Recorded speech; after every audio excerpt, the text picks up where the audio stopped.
Yo, yo, yo, yo. Welcome to the Hoops Rehab Show on a Sunday night. Not so good of a night for the Lakers, but this is where we are. Down 3-2-1. I am the game injury doc, aka Dr. Evan Jeffries. On my right is Eric B. Mack. How you doing, Eric? Not good, man. Terrible day. Feel like I got punched in the stomach, and I guess 6 hours later, starting to kind of come off it a bit. But yeah, obviously a devastating loss tonight and for the Lakers, and we're gonna break it down. And it's not gonna be fun, but this is what we do. Yeah, as always, if you don't follow us at Game Injury Doc on all the platforms, Instagram, Twitter, TikTok, and Eric B. Mack on Instagram and Twitter. And then we have the Hoops Rehab Show on YouTube. So please follow that. And then always like, subscribe, download, especially with our Apple podcast and our Spotify podcast, which will be released in the morning if you miss this live show. But we got a lot to get into. Probably a better idea that we didn't go right away. I'm not sure if we would have kind of been able to give the same talk we can give right now. So, Eric, I'm gonna let you start. Just tell me how you're feeling. I'm feeling like the season is almost pretty much over. I mean, I'm not obviously going on a limb saying the Lakers season will be done very soon. I personally think it's most likely a wrap. And I don't think every 3-1 deficit is created equal. This one just feels like the Lakers gave their best punch. They unloaded all their ammo, whatever you want to call it, in today's game 4. Played pretty well, obviously. I know we're going to get really, really deep dive into it. There's a lot of things that we didn't like and things we did like. And so, I mean, that's just the first thought is man, Minnesota's really good. They're really deep. They're really long. And I know the whole, one game at a time mentality, but in my eyes, it could very well be done on Wednesday. What about you? Oh, man, it's disappointment. Right. So I feel like obviously the Lakers could have had this game and should have had this game. There are a couple big issues in the second half. One that created this ability to take the lead and go up by 10, right? By getting away from Jackson Hayes and playing DFS to start the second half, which I think was a move that we talked about was going to happen regardless at some point. It was either going to be in the starting lineup or it was going to be at some point in the second half. And JJ went to that lineup. The biggest downside of that lineup was that they played 24 minutes, the whole second half for that 5. And crazy. What is the stat? What is the stat on that, Eric? So I was thinking, I don't think I've ever seen this before. You know why? Because we haven't seen this before. It's never happened in the play-by-play era, which is around the mid-90s. There has not been one game that for a half 5 guys played the whole 24 minutes. First time ever. The last time that 4 guys played a half, so 24 minutes, was in 2013. So that'll give you some context of what happened today. Honestly, I'm surprised it was that close at the end, but yeah, it was, and unfortunately, it's something they may felt they've had to do, and I think they still could have probably bought a couple minutes here and there, which I know we'll get into, but that just goes to show that this team is not very deep. Yeah, that's for sure. And before we break this down any further, please on YouTube, Twitter, or Instagram, guys, leave some comments. Your concerns about the Lakers, your concerns about the NBA in general, because this is not just a Lakers show. We do talk hoops. We talk all playoffs and everybody involved. So just let us know what you guys are thinking. We would love to get some of that feedback tonight and kind of get to some of those questions there. Absolutely. So my thing is like, and we talk about this all the time. LeBron is in his billionth season, whatever you want to call it, the 22nd season. He's 40. I know he can play all the time, and he'll always say he can play. But it is your job, your responsibility to manage that. And I thought there was a point where when the Lakers went up 10, and there was a time where I think I was even texting you like, hey, we got to get LeBron out for like 2-3 minutes, just because it was a timeout, and I just saw hunch over on the sideline, right? And I'm pretty sure that's why JJ called it timeout, because everybody's looking a little gas right there. And it was like, dude, just give him a blow for 2 minutes. And I kept texting you. I'm like, hey, have they switched the lineup? Because I missed a second or two. Have they switched the lineup? Nope. Never switched the lineup. And I understand the philosophy is they had to put their best players on the floor. It just, when you're playing a young, athletic, lanky, long defensive team like Minnesota, they are going to wear on you at some point. And Anthony Edwards is proven in the last couple playoffs, especially last playoffs, that he will take over at some point in the game with, number one, he's going to talk a lot of trash to you. And number two, he's going to make some big three or some big bucket or some big dunk, and it's going to create a momentum that you need to break at some point. And I think it was just difficult for them to, overcome that in the fourth, even though they were right there, right? I mean, they could have tied the game, they could have won the game at the end, but I just think overall that was something that was lacking. Yeah, it was a recipe for disaster. Yeah, like you just mentioned, there was still a chance to win it, but with going with that game plan, it was just going to make it that much tougher. I know, like throughout the game, or especially the second half, Lakers obviously primarily had a lead. It went up to 10-11. A lot of the times it was 5 or 6. And Richard Jefferson kept saying, like Minnesota kind of has them where they want them. Like, this is going to ultimately wear on them. Yeah. They may not be up right now. Lakers may be, hitting some open threes, and give credit to those guys that were doing that. But this is a recipe for disaster. And, LeBron, right? 22nd year. But it's like he's out there, right? 2 straight fourth quarters, 0 points. I mean, I hate to throw that out there, but it's real. It's real. And so game 3, as you guys recall, it was a tie game with about 4 minutes and 30 seconds left.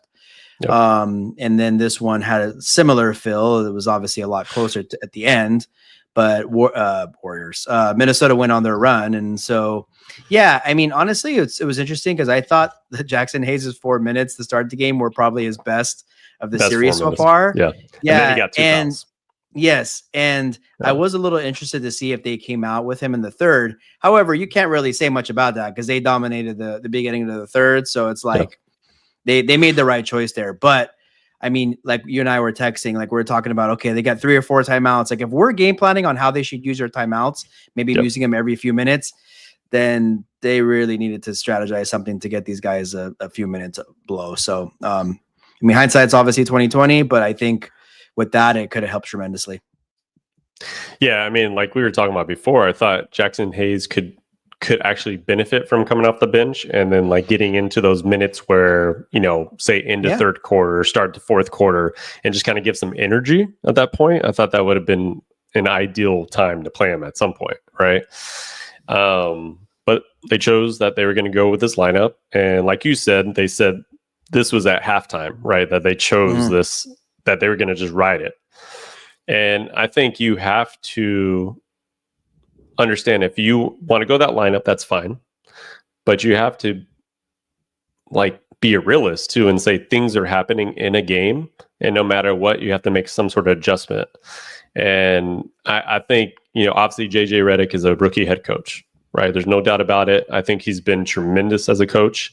He's made great adjustments. But tonight, he failed in the second half by being so hard-headed about that lineup that he was going to use, whether it's he doesn't trust anybody else on the team right now, right?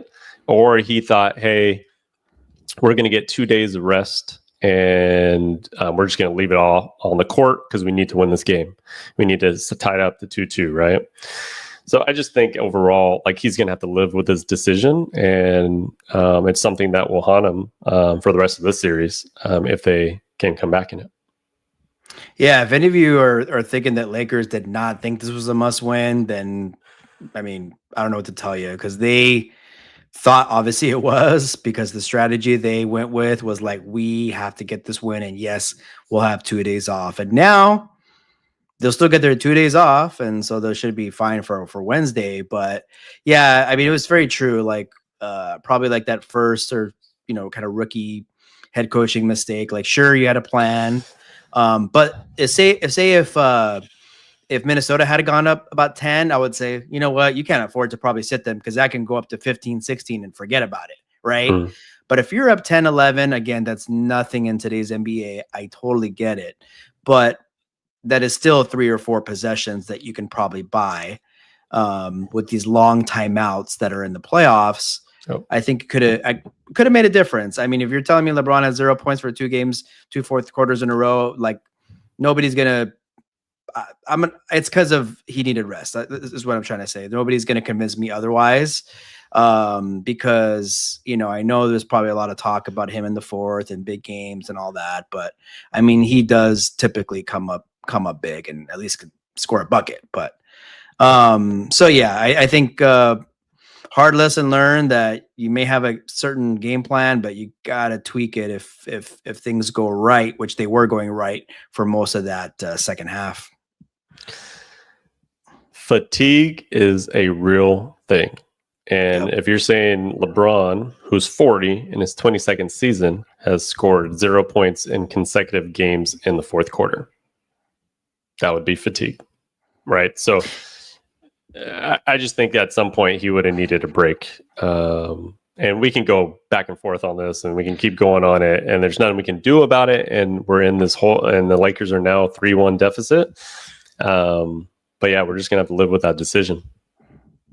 Yeah. I mean, it is what it is. Like, this is the team that we have. And so, like, yes, there wasn't much trust in some of the bench guys, but it's like, you had to try something. And also just too, I thought when he went out in the first quarter, I feel like he could have, I mean, they brought him back pretty quick. Obviously, he played 46 minutes. So I thought they were going to maybe sit him out the rest of the first quarter just to like buy a few minutes, buy some time. And so that didn't happen either. And that obviously, I know it's way back in the first, but it's still that wear and tear to somebody like LeBron. So, and then Luka too. I mean, Luka wasn't feeling good. He probably, I know he was feeling much better than he was Friday, but we've all been sick, right? We know how it is. Like, we're not NBA players, but I mean, shoot, we're not feeling good for a few days. And so that, I mean, that has to be something too. You know what I mean? Like I'm sure he got the best care possible, but it doesn't matter. You're sick. And I'm sure he was not in tip top, shape either, obviously, to play those 46 minutes. So that's food for thought as well. Yeah, I mean, I was going to say the same thing with Luka. I mean, 46 minutes after just being pretty sick. And like, I don't think Luka's one, from following his career and kind of looking at it, is he's not a heavy minutes guy. Yes, he's going to play a lot of minutes, but it's not like a usual, like, hey, Luka can go all game and not be gassed, right? So that's another player that would get gassed, which Luka looked like he was getting a little gassed towards the end of that game. I want to get into what we've talked about with the Lakers and what makes a difference in wins versus losses in the series. And to me, that goes with your playmakers, and that comes down to assists, right? I said that LeBron, AR, and Luka have to average over 20 assists a game, right? Where were they at today? Luka had 2, right? That's not normal Luka. Austin Reeves had 4, and LeBron had 8. So it was only 14 assists out of them. So that means Luka is trying to be more of a scorer at that point. And I think when they take that playmaking ability away from Luka and make him more of a scorer, we are just a worse team by far. What do you think about that? Yep. I mean, we talked about it earlier. So that was that magic number to get to 20 with the playmakers. And obviously part of it is Minnesota too, and their kind of just philosophy. And I do get it. Like, believe me, Luka hit some big shots, and I'm just like pounding my chest. Like, this is why we got him, and he's gonna have to pick his spots. But yeah, it was just another kind of like his game 1. where he had 37, I believe, and 1 assist. And so it really showed at the end. The last 5-6 minutes, not much offense ran. A lot of just dribble it till the shot clock runs out. Maybe kick it. Maybe obviously shoot it. And so yeah, I mean the Lakers, whatever they have left, they're gonna have to figure out a way to kind of get more offense off of Luka, with not necessarily him shooting it. Yeah, tough loss, and now we have to get into the reality. Down 3-1. Going into a game 5 in LA, what is your panic meter like as far as the Lakers? I know when we first lost a game, I know where you're at, but what is your panic meter now? I'll probably at a 9. I mean, right? I guess I think I'd be at a 10 if it was 0-3, 8 or 9, and they maybe like every game they win it might come down a notch. I mean, look, I very well know it's possible they can win on Wednesday, fly to Minnesota on Friday and get their butts whooped. I mean, I could see that happening too. And it's going to be impossible to look ahead. I know it's a whole 1-game mentality, and I know we're not going to really talk about game 6 before there is a game 5, but yeah, I mean, I think we'll see what kind of Laker team shows up. Cause I think part of like when you're down 3-1, and so 13 teams in history have come back. The last one being Denver against the Clippers in the bubble, 2020. Yeah. Only since 2020, huh? There hasn't been one. Yeah. We know LeBron did it in the finals. Obviously that was 9 years ago or so.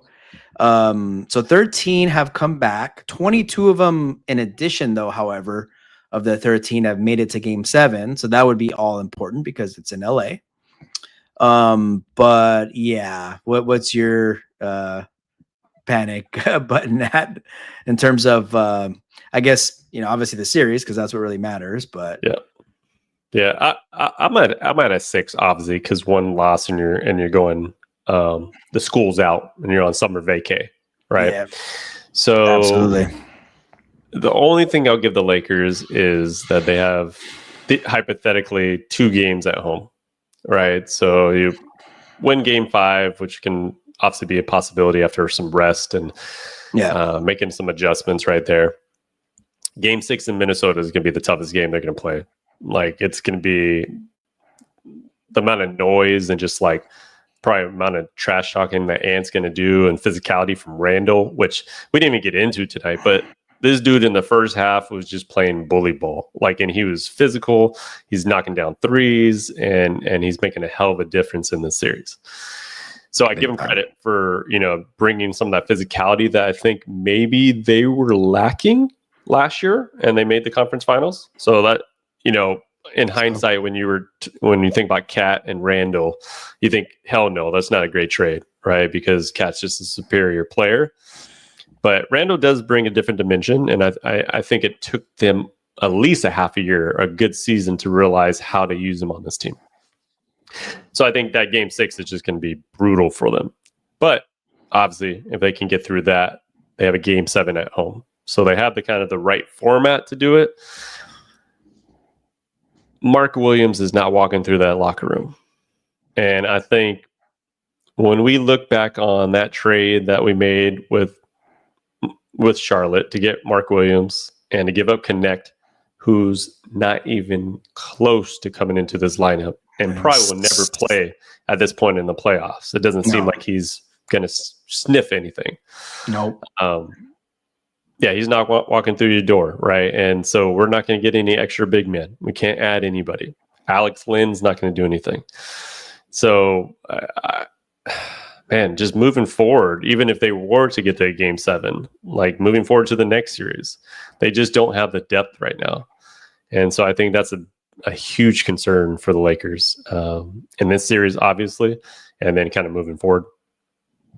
I thought about that too. It's like this is the first round, and sometimes it happens where your first round matchup is one of your tougher ones, but this is literally the first round. And so essentially we know what would be ahead, right? Golden State, and then, whatever, OKC, Clippers, or Denver. Yeah. So we knew it. I mean, the West is going to be just a battle. And so I think what we kind of overlooked, obviously we're obviously hopeful that the Lakers would go far, and we were drinking a little bit of our Lakers Kool-Aid, but yeah, I think we just, may have, I think we knew it, just overlooked that though, that it's like, this matchup is bad for them first off, but they are lacking that size and then that depth. And so I'm just, the last few years have just been tiring. Like we're in the same kind of series like we were against Denver, where it's like we feel like, oh, we should have won this game, we should have won that game, this and that. Like it's just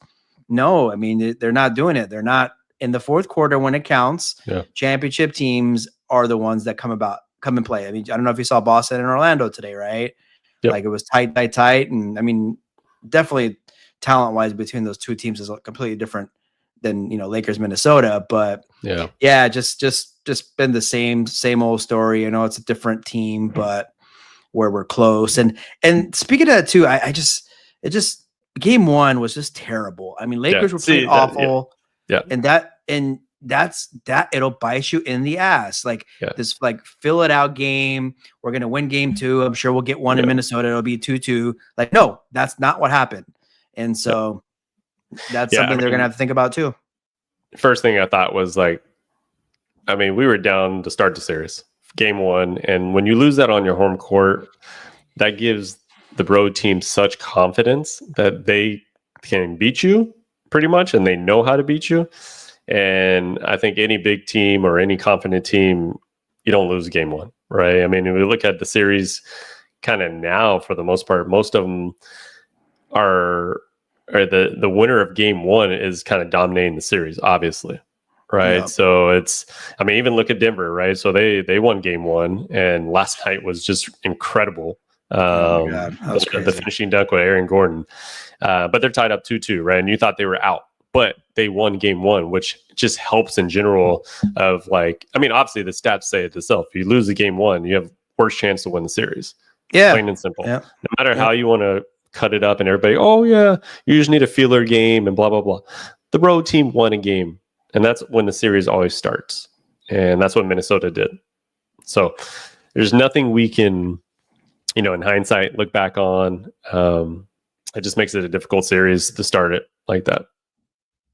Yeah, I mean, they were behind the 8 ball. And so, again, many, majority of teams that win game one, particularly on the road, do win the series. And so Lakers, when they were the 7th seed and they went to the conference finals a couple of years ago. So it was the same exact trend from this series. So they won the first game at Memphis and at Golden State, lost game 2. They won their home games. Now they went into game 5 and lost, and then finished it up in game 6 at home, which is kind of typical when you have that team that does not have home court advantage. It seems to kind of follow this path where you do end up winning it in 6. And so again, tough to like even think about that right now. But if you are going to look ahead, it's Wednesday, Friday, most likely a Sunday early game again. And obviously the difference this time too, there's travel. So, and it's Minnesota is like kind of far, right, from LA, and vice versa. So that's why it's like, there's not, I mean, the whole only 13 teams have come back from 3-1 is just, that's tough enough, but just, they have the like things just against them. And so, I don't know. I mean, obviously the only thing they can do is play Wednesday and hope to get a W and salvage their season a bit, but it's not looking good for Luka's first run in the playoffs as a Laker. Yeah. It's always hard to put this out there, but is there a wild card or any adjustment right now the Lakers can do to win 3 games in a row? I was just thinking that I think so. Adjustments are big in a series, but I think the first 4 games, I don't know if there's a lot of adjustments other than like roster, like playing someone that you haven't played and stuff. Because like you're gonna know each other so well, and now it's just about grit and will. I would say, maybe some like offensive adjustments, have like a little bit more of just not. Just ISO ball with, one of the big 3, which I mean, I get it in today's NBA. It's kind of like that. kind of going, again at, doing this, whoever switches on, Conley switches on. Conley, I feel is like the only and he's, I mean, hate to say he's a weak link, but he's the only guy that I feel like they could just easily go at. So Totally. I don't know, man. They're really hunting at Luka. So maybe on the defensive end, just give up the switch so easy. I know we've talked about that before. Yeah. I don't know. I mean, what about you? I mean, is there something that stands out that they might be able to take advantage of? Yeah, I mean, I think they found the solution in the second half. That the lineup, what they went with, I do think that will be the starting lineup in Game 5. I think whatever it is, JJ Redick is tired of seeing it with Jackson Hayes. However, I do think he needs to play some sort of minutes off the bench, and just give him that, or at least if you're not going to play him, you got to give Vanderbilt some minutes at that 5 position, and just create some havoc and create some defense and some tenacity and rebounding, obviously. So I think they will. It's hard to say. I think Jackson Hayes might just be out of the lineup, and they might just go completely small, and then just bring Vanderbilt off as the 6th man, bring in Gabe Vincent. So that's 7 deep right there. And then I hate to say it, but if they go to anybody, they got to go to Dalton Connect at some point to bring in some spark, some offense. So I think that might just be what they roll with in the next game. And then whether or not JJ feels confident to sprinkle in Jackson Hayes for a couple minutes or not. But I think they're going to go with that starting lineup for sure. Yeah, I can see that. And honestly, one of the things that I was watching too, when Lakers brought up the ball, I mean, Minnesota is just all over them. And so maybe throw in, even though I was going to throw in maybe, off of misses, you got to maybe run a little bit more, get some easier baskets, not let Minnesota's defense get set. But I don't know if you noticed, man, but the Lakers fast break, they're very unathletic. Is that even a word? They're not very athletic, I should say, the Lakers. They can't dunk it. They're missing layups. You got Luka, DFS. I mean, Rui could usually throw it down. Austin. I don't know. It's just there's plays where I'm just go to the basket and put it in, and they just don't have it in them. But I don't know if that's something you notice too. Just with the Luka team in general, we're not going to be in the top 10 in pace. I mean, I could probably go back in the stats right now, and I'm sure if I looked at the last 5-6 seasons, I mean, maybe in his beginning, but I don't think he's a top 10, top 5 in pace type of player. So I think that's going to be one of those issues, right? So that's just going to be the team that they are. Not to mean they can't run and he can hit them on the wings or kind of get into those stats breaks. Yeah, and so I think they'll pick their spots with that, but. Yeah, I don't think we're going to be running and gunning or anything like that. And if they do, if they're playing 5 people, then they're going to be gassed regardless. So, yeah, true. I do want to say, though, Goodwin, though, should be able to provide. I think if you're taking out Jackson Hayes, I think you got to bring him in to provide that defense and just kind of spark off the bench and just a lot of defense on Anthony Edwards. So I expect him to play a little bit more next game with Vanderbilt. And Gabe Vincent. So they just probably roll with that 8. And then if they're pretty much done with Jackson Hayes, he sits on the bench or they play him as the 9th person. Yeah. I mean, they're going to have to place a couple guys. We know how it is in the playoffs. It's never going to go super deep, but we haven't really we've mentioned it before, but not tonight. I just think Dante DiVincenzo and Naz Reid off the bench, we just don't have anything like that. If you feel like their starters are even-ish, right? Maybe perhaps, which Lakers should really have a better starting 5 just by the guys they got. But I want to say even-ish, just the way Randall's been playing, and obviously Edwards when he was going to play well. So yeah, that being said, it's just tough because our guys are not matching productivity wise what those two are doing at all. And so you mentioned Connect. I mean, it's, hey, you're down 3-1, you got to freaking try anything. Maybe he comes in, he hits 2 or 3 threes, right? Some easy offense. spreads the floor a little bit. I know if you have him, Luka, and Austin in the game on defense, I know that might not be pretty. But maybe not have those three in, try to kind of mix and match a bit. And so that is something I think, everything's got to be on the table, obviously, sure. right? It's a do or die, literally. Today felt like a do or die, but obviously, even though they lost, they're still alive. But Wednesday is literally the definition of a basketball do or die. So, yeah, as you said, I can see that being the starting five, but they can't play 46 to 48 minutes. Yeah. I'll tell you that. And honestly, if Reeves would have hit that three, obviously we would have took it. We would have been to overtime, but I don't know what would have happened. I was just thinking about that. I'm like, don't go to overtime. But then I'm like, please go to overtime. 29 straight minutes. Yeah, everybody. like, and that was in the back of my head. I'm like, hey, coach, you're gonna play the whole half, but there's a possibility this game's gonna be tight. And what if it goes to overtime, double overtime? Really? Man, it's just crazy. I mean, yeah.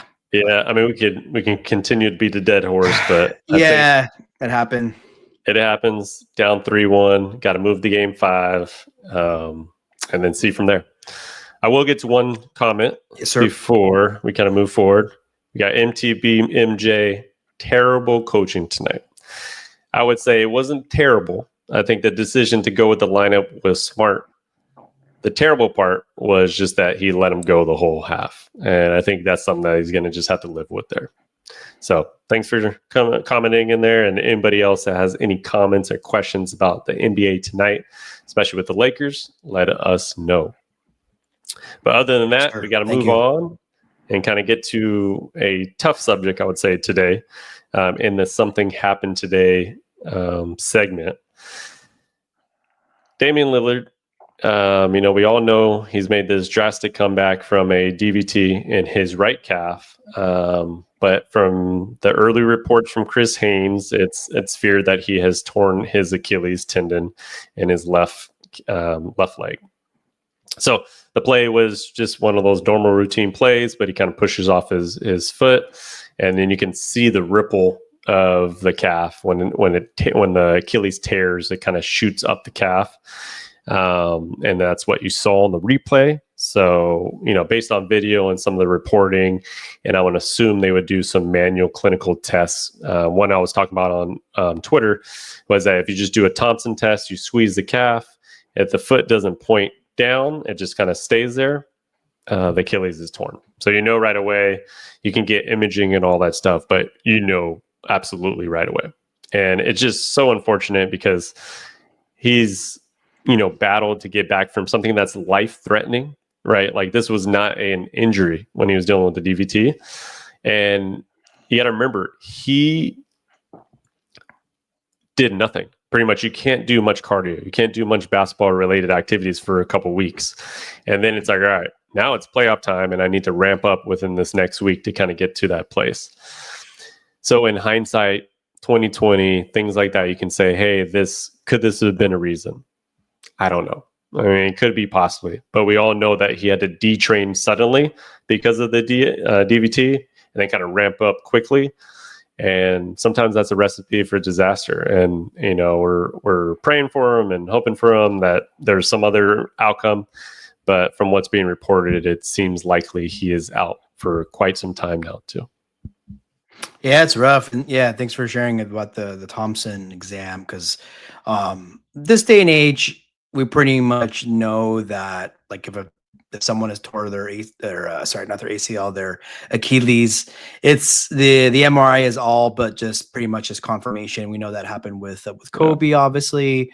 You've shared, when Aaron Rodgers tore his, it was the same kind of ripple effect on the calf, and they obviously went through the same kind of exams. And it's a tough blow. I think Dame's time in Milwaukee has been not pretty. Oh man. I think sometimes we even were excited about him coming back, and you got to realize ramping up, coming back in a series that you're down 0-1 where you got to get a win, or you're down 0-2, Like it ain't like coming back game number 54 of the season is not even close. And so again, nobody will ever know if it happened only because he was obviously not playing basketball for a while. But it obviously probably didn't help, and he is a little older as well. Yeah. And so 35, right? I mean, for this summer, an NBA player. And yeah, man, I think obviously Milwaukee lost a tough one tonight pretty bad. So they're going to be going home soon. School session will be out for them, or school will be out for them as well. And so, but yeah, it's tough. Basketball aside, like, because what's the time frame in terms of like once it's confirmed? Yeah, I mean, even with like kind of the newer procedures, like say what Aaron Rodgers got, which is basically what they do is like what they call like an internal brace and a bridge. So they'll just double suture it. Basically, it makes it pretty secure, very tight, and usually no chances of it tearing again. And that's supposed to speed up the process. However, traditionally, it's at least 9 months to a year. So unfortunately, we're already in April, and kind of similar to how Kyrie tore his ACL in late February or early March. I can't remember the exact date with that, but he's probably going to be likely out until next January, and Dame will likely be out until at least next January, February. Right, that's typically, and he might be out the whole year. I mean, it's a hard time to do it. We all know that Kobe tore his in the first round, right before the playoffs, and he was out for the full next year. Right, so it's just a tough injury to come back from, especially when you're older. We have seen Kevin Durant come back from Achilles tear, and he's looked like the normal Kevin Durant, which is amazing. So not saying that it's not a possibility. He was a little bit younger when he did his compared to Dame. So I just think that his time in Milwaukee has just been so rough. And another thing I was thinking about was last year's playoffs. He strained his Achilles, and he was pretty much held out the rest of the playoffs with that. And one thing about Achilles tear, there's usually some sort of degeneration, some previous injury to it, or previous tendonitis or bone spur or something there. It doesn't usually just tear out for no reason. I mean, sometimes there's rare occasions, but usually there's some sort of pain, a tendonitis or something that's happened in the past, and which creates basically some changes in the tendon, a thickening of the tendon, and then eventually it's like a ticking time bomb, unfortunately. Yeah, that is unfortunate. Yeah, it doesn't sound good the way you describe it, because like everybody's different. Every person's obviously, like we see like young athletes have that injury. Obviously, it tends to be more of the folks that are kind of in their last years of their career, but tough blow. Brutal. And so I feel like most likely it's probably going to be out all of next season. Just, to come back in February, we'll see, I guess, with advancements, you never know, but tough for sure. Yeah. Our thoughts are with Dame, and, it's going to be a tough journey, but we know he's tough, and he'll be able to make it back. Just not a good way to go out there, especially with what he gave this team to actually make a decision to come back, right? Because there is still a risk when he was coming back from the DVT, just in general of his overall health. So props to him for coming back, but man, just the mean nature of the game right there. Yeah, it's terrible. I mean, it doesn't matter like if you're a superstar, if you're playing ball in a dad league on Tuesday, Wednesday nights at the open gym. Like, I mean, it happens, right? And obviously, like, these guys are like in the best tip-top shape possible. But like you said, if someone might be prone to it, or some might have some pre-existing condition that is just going to unfortunately eventually happen. So it's like I've said it like probably the handful of times tonight, it's just a tough injury. And when you go through the NBA playoffs or any playoffs at all, like the last thing you want is for injuries to decide series and games. But undoubtedly, it happens all the time, and it's often the team that's the healthiest that ends up winning it all. That's for sure.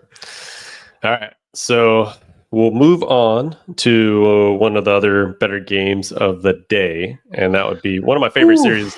Just favorite series of the playoffs so far is the Knicks and Pistons, which should be like a 2-2 series. I know, man. It doesn't feel like a 3-1 series because Detroit's been in every game and they've almost could have won every game, right? So you got to give it up to the young Pistons, the young bad boy Pistons. They've just been playing so tough.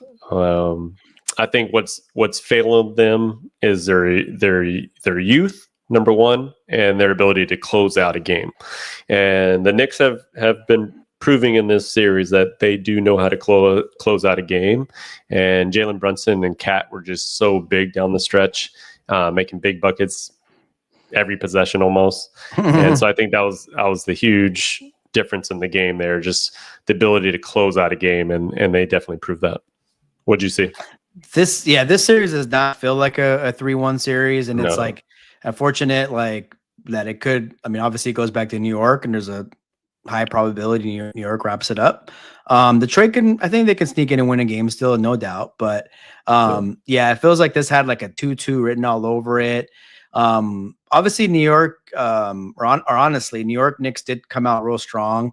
I was like, okay. I mean, they mean business, but Jalen Brunson re-aggravated his ankle. He went out. Detroit went on a run, took the lead, had definitely multiple chances at the end there to kind of distance himself from the Knicks. But Jalen Brunson, man, I mean, Cat was amazing tonight for sure. Dude. That Brunson, he's a killer. Even game 2 when they lost, like he just hit some shots, man. And he is one tough son of a bitch. Like he is the SOB. He 100%. Like, I mean, he's aggravated that ankle like twice so far in this playoffs, right? And every time he does it, I'm like, man, like, is he out? Is he out? Comes back, hits a 3, hits an and 1. Like, he's just so tough. He's the heart and soul of that team. And I think Cat playing the way he did tonight, like, really, really impressed me. I mean, I liked the way he just brought that, like, tough when he hit that 3 and he was just getting just, like screaming, pounding his chest. I like that. I like to see that from Cat, especially, he gets a bad rap about his toughness and things like that, but he's a great damn player in the all reality of things. So I mean, overall, I picked Detroit as an upset in this series. I think it's just not their time right now. Do they have a chance to win one in New York? Possibly, but I don't see them pulling off 3 straight against New York right now at this point. And I think the Knicks have finally got a taste of what how to close out a series and what winning looks like, and they're relatively all healthy, right, compared to how they were last season. And I think they would, if we're looking at next series and stuff with Boston, I think they give them obviously a much more challenge than Detroit would. And I love what Detroit's doing. I just don't think they're there right now. Yeah, it would have been nice to see Detroit. I mean, they still obviously can win the series, but it would have been nice to see it go 7. And that was my thing too. Like, I think Boston should beat the Knicks, but I see that being just a lot more competitive of a series versus like Boston. Boston and Detroit. But that being said, just as far as like in particular this game, what did you think about that last play? I mean, it was obviously a foul, right? And I know refs don't like to call make that big call at the end there, but at the end of the day, right? I mean, don't you agree that? I mean, it was pretty egregious. I mean, it was a foul by Hart. 100%. I mean, I saw JB Biggerstaff just running on the floor, yelling at the refs, and they show the replay, and literally pump fake guy Hart dives into his body, so he hit him in the body, and then he tries to shoot the 3, and obviously he was fouled. So it's disappointing that they didn't call it. I know it's always hard to call those things, But that's when, like, we were talking about challenges earlier with the Lakers. Like, that's something that should be able to be challenged, right? Like, if you have a challenge left, and there's such a monumental play like that, that should be able to be challenged. Like, you shouldn't have to be like, oh, well, the refs go into their little thing in the locker room. They go through the ethics for the game. Yeah, we missed that call. Like, it's not gonna make a difference. Go moving forward. No, like, you can't do anything. So I think that there needs to be some sort of ability to throw a flag or whatever it would be, right, to challenge that, just like the NFL does. Like, if there's some big play, they're going to be able to challenge that. Or in the last 2 minutes, they're looking at those type of plays, right? I just think it was kind of brutal for the Pistons because obviously got fouled on the 3, and they would have probably won the game with that. Oh yeah. Like, I feel like I would even be okay. I mean, I'm all about getting the call right, but sometimes these challenges, man, they still get the call wrong, and it's a flawed system. Like, if you're gonna, if you're gonna have challenges, you may as well allow pretty much anything. To your point, especially like last 2 minutes, where I mean, there's such a big difference, and we know that firsthand, being down 3-1 versus 2-2, huge difference. Oh, yeah. And so at the end of the day, obviously Cade Cunningham, he had a good look about a free throw line, pretty much was a free throw, got to a spot, make or miss league, right? Missed the shot. So he had an opportunity there. And I honestly, I can't say I watched the whole game, but the refs were letting him play. So it's like, that's where it gets tough as a ref. If you let them play, which I like, you kind of and then there's a play at the end where there's like a foul. Like it's like, where do you go with that? Do you call it like you've been calling all game long, or do you change the call because it's like that important? So it's something to being a ref is not an easy job, man. You gotta make these calls, and it wasn't like he just like ran right through him. But I mean, as a defender, if you have the ability to just really run at a guy and kind of bump him, then hey, shoot, sign me up for that, right? So, I mean, that being said, obviously you can't do much about it now. I'm sure that 2-minute report will come out, and it'll say that call was missed. That won't really mean anything for Detroit Pistons fans or players, but yeah, man, I wouldn't be surprised if they give it their all game 5 and it'd be close, just like the first 4 games were. So, still going to look forward to that game, no doubt. Yeah, it kind of reminded me of the Lakers-Minnesota game when Ant was getting super physical with LeBron. It was like every possession just pushing them. They were pushing each other. And then Gobert elbows LeBron. And then Gobert elbows Austin Reeves. And then you got LeBron diving into Anthony Edwards. And you're like, oh, man, I hope he's not down for sure. Like, it's just the whole, like, accumulation of those, like, tough. Like, the refs weren't really calling anything when Ant was getting in LeBron's face, right? So, and then it's like, became super physical, and then you see LeBron dive at him, and it's just like, oh man, I hope this didn't result in a big injury.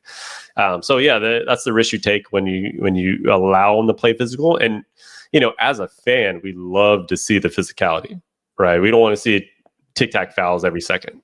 No, so I get the ability to let them, and I think that's more watchable, and it's more playoff basketball. So I think you have to be able to do that, but you just got to manage some of the emotions and things like that as well. But let's see if the Pistons can kind of make a comeback. But what were you going to say? No, I was going to say, I feel like the Lakers series was one of the only ones that really hasn't gotten like that chippy, even though it's like been a real physical series. So you saw a little bit of that now, and that's usually what happens by game 3 or 4. Obviously, these teams are probably like sick of seeing each other. So yeah, I mean, to your point, like the Lakers series or today's game, they let some things go, and look what happened. So, I mean, I think it's like case by case, game by game, the way the refs are managing it. And so, the one thing you want is just, you want calls to be fair on both sides, right? That's number one.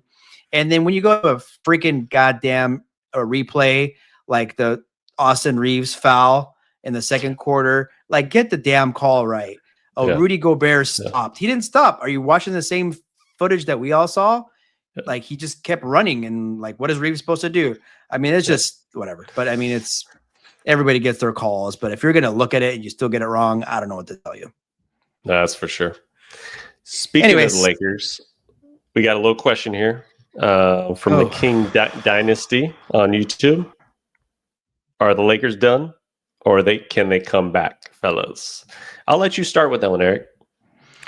Well, you probably didn't catch the first 5 minutes of the show, which is all good. But yeah, I mean, I'm hopeful, of course, right? I'm just thinking about Game 5, but I have to think that Lakers are most likely going to lose Wednesday, if not Wednesday, Friday. What about you? Eric's on that side.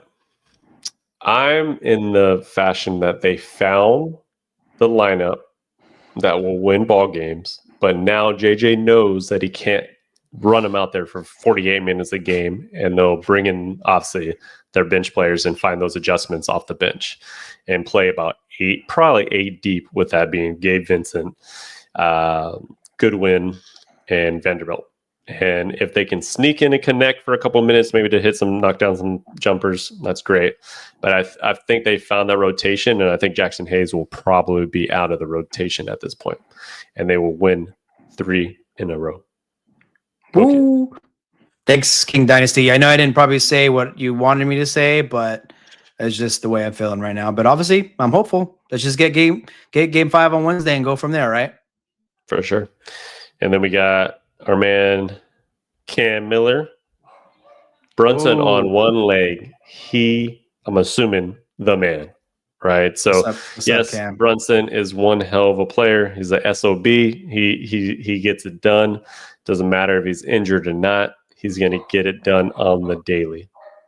So awesome to see there. He's a baller. He's a baller, no doubt. I'm going to let you get into our newest segment. It's called Schools Out. What does that mean, Eric? So, guys, we know it's inevitable, right? You got 16 teams that make the playoffs. And obviously you can add the 20, I guess, total with the play-in. But in particular, the 16 that make the playoffs, there's going to be 15 of them that are eventually gonna go home, right? Without the hardware. And so I know there's Gone Fishing, right? I know there's Cancun. So for us, it is school is officially out. And what is that a sign of? Summer vacation, right? Going to wherever you want to go on your summer break. So we know there's one team that has got their beach towels, got the sunglasses, you know what I mean? Got the trunks here. Oh yeah. You know, ready to go. Ready to go. Oh, actually, let me get my goggles. I got my goggles right here. Absolutely. You guys see it? We're ready to go swimming. Get the hair down. Yep. Ja Morant. He's been long gone, but he's ready to go. Yeah. Did you see that? What he said? If he wasn't injured, it'd be 2-2 right now. I didn't see that. I'm glad I didn't see that. It can't be 2-2 when you got swept. It's simple as that. So bye-bye. Well, you lost by 50, what is it, 54, 58, or whatever it was. 52 in the first game. So the summer's out. School's out. Summer vacay mode. Summer is in, baby. See you in Cancun, wherever that summer vacay is. But you'll be watching the finals from somewhere else. And absolutely. And then Grizzlies, I mean, just on a serious note, so they really, I don't know, there's not probably a whole lot they can do. They may have to roll with like their big three unless they make a trade. They do have a notable free agent. The only one is Luke Kennard. So that's the only guy that probably most likely will move on. They do have their mid-level exception. So obviously we're not going to kind of completely break down, the offseason for them so far, but that's kind of what they got coming. Be interesting to see, obviously, head coach too. I know we got on their interim coach recently, and so that's probably going to be number one, is get a head coach. I mean, do you see them just kind of rolling with the same three? I mean, what's your kind of guesstimation on what might happen? Yeah, I think it's going to be the big difference would be getting a head coach. And I think that I don't know if Jaws run his course there. If they're looking at, do we try to break this up or whatnot at this point? Or they try to swing big and get some big free agent like KD, or trade for KD or trade for somebody. I think that's what they'll be looking at. But I do think they'll probably give it another shot with the new coach and kind of new offensive philosophy or whatnot. Yeah, they were not too long ago, about 2 months ago, almost like to the date. They were number 2 seed in the West. And the last 2 months, like they've obviously hit a big slide. They backed into the playoffs. They were in the play-in, got the 8th seed, a lot of injuries, new head coach. So there's a lot that happened in the last 2 months. And so it all just depends if they feel like we want to like take the totality of the season and think about all the good things we did or what. But yep, obviously they're the first of many teams that are going to be getting out of school, so to speak. And so, it'll be interesting to see what they decide to do other than hit them waves in Hawaii or wherever they end up. Oh yeah, better go surfing or something. Absolutely. But yep. So that we got one more question before we get out of here. Yes, sir. We got our guy back. Is Connect that much of a defensive liability? Is that why he doesn't get minutes? Bro can shoot. So I'll let you answer that first. I believe that's the biggest reason, like that he's most likely not in there. I think, he can shoot, but I think it's also, I know JJ was frustrated on some sets like throughout the year that he, would run on offense.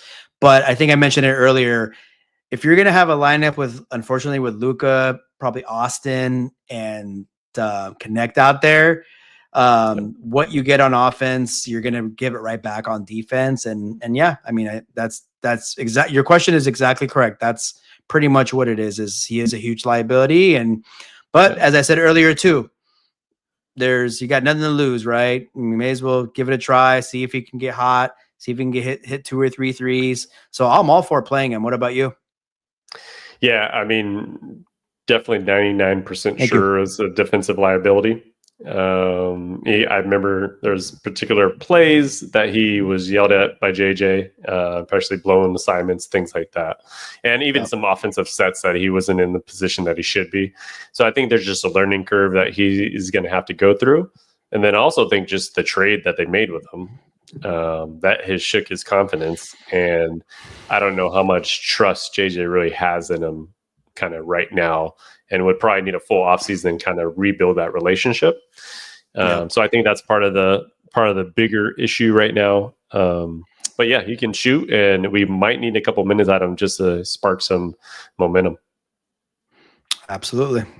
All right. Well, we appreciate it tonight, guys. Thanks for the questions on YouTube. So continue all that. We'd love to answer anything that you guys talk about or concerns or anything like that moving forward. We appreciate it. And we will be back on in a couple days. But as of right now, the Hoops Rehab team is out. And let's see if the Lakers can get 3 in a row. Let's see. Thanks, guys. Have a good night. Peace. Peace out.